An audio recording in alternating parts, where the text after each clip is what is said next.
If you're wondering where DJs get their music from, you're not alone. This is a common question that I get asked in my YouTube and social media videos. The tracks that DJs use are not the same tracks that you hear on Spotify or on the radio. DJs use special versions of tracks called DJ edits. They have extended intros and outros, which makes it easier for you to mix with those tracks and makes your mixes sound better and more natural to the audience. I have been DJing for over 15 years in venues all around the world, and in this video I'm going to show you my top 4 places where I get my music from for my live DJ sets. And these are the same places I recommend my students get their music from in my online DJ courses that have now taught over 20,000 students how to DJ. Let's get into it.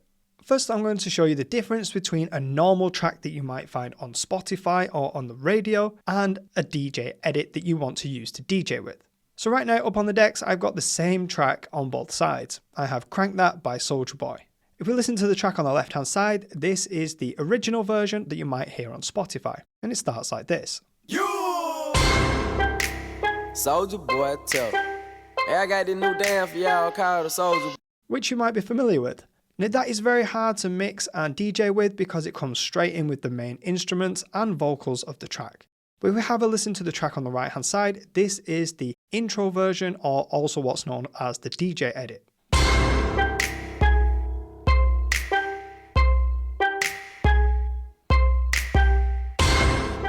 So as you can hear, it has intro beats at the start of the track, which makes it a lot easier for DJs to mix and blend into other tracks, making your transitions a lot smoother for the audience and just make them sound better in general.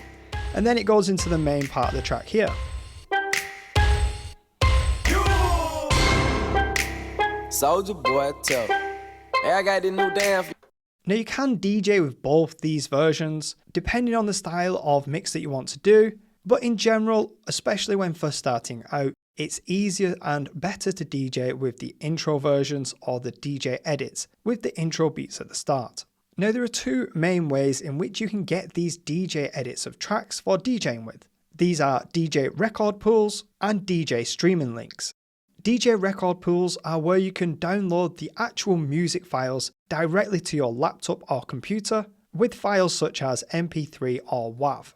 DJ streaming links are where you can stream music directly to your DJ software, but you don't own the actual music files yourself. You can see streaming links like Spotify but for DJs. First we'll take a look at DJ record pools. Now before I get into the different DJ record pools that I use, I first just want to say that I'm not affiliated with any platforms or any websites that I mention in this video. I'm completely independent and I'm just giving you my honest advice and the platforms that I have used throughout my DJ career. So there are 2 main DJ record pools that I use, and these are BPM Supreme and DJ City.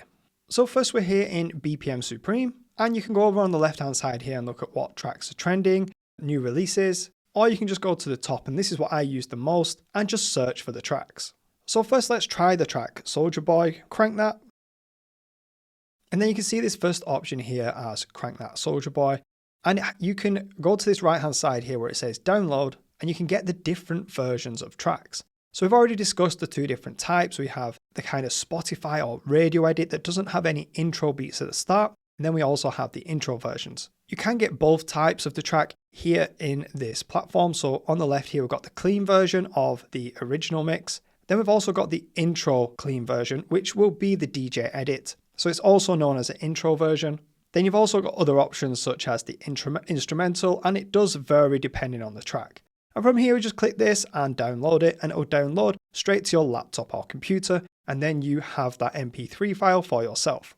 Now BPM Supreme I find has a really good back catalogue, which means some of the older tracks from a few years ago will be in this music library. For example, like Crank That Soulja Boy. Now if we were to go into DJ City, again, this is very similar. We can have drop-down options here at the top, go through different new releases, most popular, playlists, monthly charts, and so on.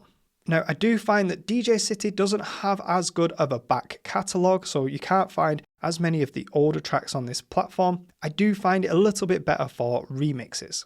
You'll see over here on the right hand side, Only Girl in the World, Rihanna, and then we've got a remix of that track. And generally you'll find a lot of the more popular tracks will have remixes here in DJ City. So if I was to type in Crank That, I don't think it would come up. So we don't have the original version of the track, but like I've just mentioned, we have many different remixes of that track.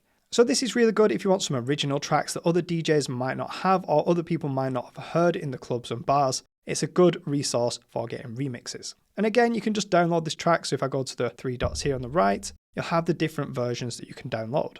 Now there are many other different DJ record pools. These are just the two that I have used throughout the years. You can always just Google DJ record pool and have a look for different ones that might suit you better. To access these, you generally do pay a monthly subscription, but one of the benefits is you don't have to stay connected to this all the time. You can dip in and dip out when you do want to download your music, and once you've downloaded enough, you can cancel the subscription. Next, we're going to take a look at DJ streaming links. There are two main streaming links that I use for DJing, and these are BeatSource and Beatport. There are, again, many other streaming links such as Tidal or SoundCloud, and I think also now Apple Music also have a streaming link option for DJs, but for me personally, I use these two platforms. So this is BeatSource, and I find this one a little bit better for more commercial tracks, such as what you might find more popular tracks in the charts, and it also has a really good back catalogue as well. Like I would assume this platform does have Crank That by Soulja Boy, and as you can see that there is the top one. Now I do find it's not the best for remixes, it's more better for original versions of tracks, but you can get the DJ edits as well. So just two down here you can see Crank That with the intro version. So you get the option of both the original version and the DJ edit. It's also good for commercial dance music as well, what you might find in the charts, and finding some good DJ edits of them tracks. Now the other one that I use is called Beatport, and this is more for your house and EDM tracks. So this is most likely not going to have Crank That by Soulja Boy in the catalogue, but it will pretty much have every house track that you need or any EDM tracks. So if we go to genres up at the top left here, you can see all the different genres they have, and they break down house music into very specific subgenres. You can stream these tracks straight to your DJ software, but with Beatport you also have the option to buy the music outright as well and get the MP3 or WAV file. This is also the same with BeatSource. You can actually buy the MP3s and WAV files here as well. So if you just go to this drop down here, you can add to cart, and at the minute it's at 99p. But what I've found is that they don't let you buy the DJ edits. So if I go on to Crank That Soulja Boy here, you're not allowed to add it to cart. They save the intro versions and the DJ edits just for streaming. And I think that's to push people more towards the streaming side of the platform. So to stream these tracks to your DJ software, I'm just going to go to Settings, then you go to View, and then you go to Layout. And just here where it says Media Browser, you can see all the different streaming platforms. So right now I just have Beatport and BeatSource selected, but you can see the other ones like Tidal, SoundCloud, iTunes, and more. And once you select these two, they're going to come up on your left-hand side here of your music library. So I've got both B's, one's Beatport and one's BeatSource. And from here you can just search the different genres straight from your DJ software. So it is actually very rare that I go onto the website. I do everything through my DJ software, and you can select the dance music top 100. They also put together some playlists, such as Club Closing Dance, Club Opening Dance, and the tracks that they suggest for that time. If you do also just want to search for the track, you just go on Search Tracks and just type it in. And then you get all the different versions of that track here. And it's as simple as just dragging and dropping them onto your Deck 1 or Deck 2. You do obviously have to be signed up to the streaming link to access this, and it is a monthly subscription. Now with the option of streaming links, some people are concerned about the Wi-Fi connection. So generally to be able to access these tracks, you do need a really good Wi-Fi connection. However, you also have the option to save the tracks offline. So they will work then without any Wi-Fi connection. And I have used this a lot. I have DJed on boat parties in the middle of the sea where we have zero Wi-Fi, and it has been very reliable. So what you see here on these blue B's, this stands for BeatSource. We have a couple here with ticks next to them. That means they are saved in my offline locker. So I do not need Wi-Fi to access these. And you can see on the left-hand side here, it says offline library. And I have 531 tracks out of 1,000 that are saved offline. So no matter where I go now and DJ, I have access to these, and I don't need a Wi-Fi connection to use them. 1,000 tracks is plenty and more than enough for any DJ. Now there is another bonus place that I'm going to let you know about where you can get some good music for and for free. And this is SoundCloud. So if you go to SoundCloud and just type in free download, and hit enter, it's going to search their platform for any free downloads. This is one place where music producers will put some free tracks on for extra publicity. And you can go on the left hand side here and just click tracks. And then you can put some more filters on as well, like any length. We want it between 2 and 10 minutes, just so it's like around normal track length. And also change the genre. So let's put it as house music. And then from here we can see in the tracks that they are free downloads. You can have a listen to these tracks. Now generally it's not completely free. They often will ask for an email address or for you to follow their SoundCloud account in exchange for the free track, but you won't have to exchange any money for it. So there's some really good hidden gems on this, or if you want a certain remix for free, you can just type in the remix as well at the top, plus free download, and you can find some really good hidden gems. Now one thing I've seen other DJs do, and I have maybe done it once or twice in the past myself when needed, which I wouldn't advise doing, is downloading tracks off YouTube.